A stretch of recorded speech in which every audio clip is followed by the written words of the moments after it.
Our storm center coverage continues here at the Weather Network with a potent nor'easter moving across Atlantic Canada. Rhythm Reet, Nathan Coleman joining us from Amherst. And Nathan, you've been out and about for the last couple of hours in the area. What have you seen in the intensity of the snow plows? How's it looking out there?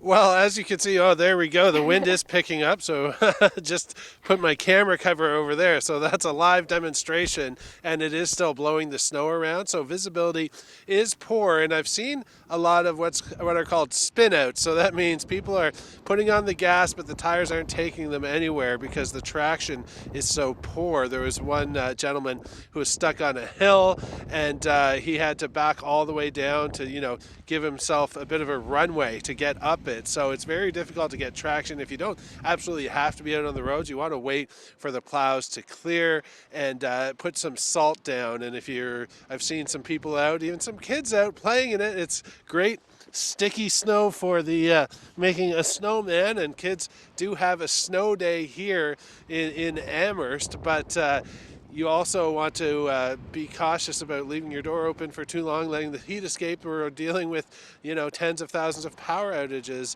in places around Nova Scotia. Thanks so much, Nathan. And that was quite a massive pile of snow that you picked up. It just kind of shows you how wet and sticky that snow really is. Now, I do want to highlight one area right along Highway 104. There is a collision and part of the highway is closed. This is just an image from earlier, just about 8 a.m. for our Wednesday morning.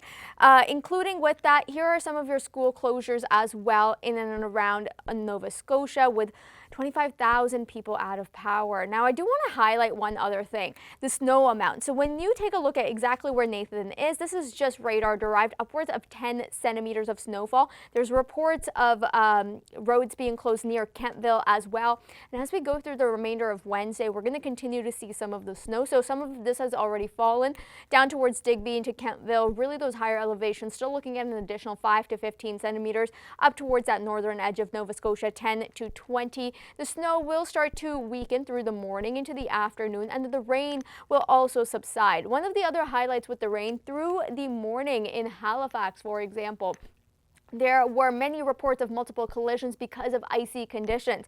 By the time this is all said and done, 30 to 50 millimeters stretching from Halifax all the way to Sherbrooke.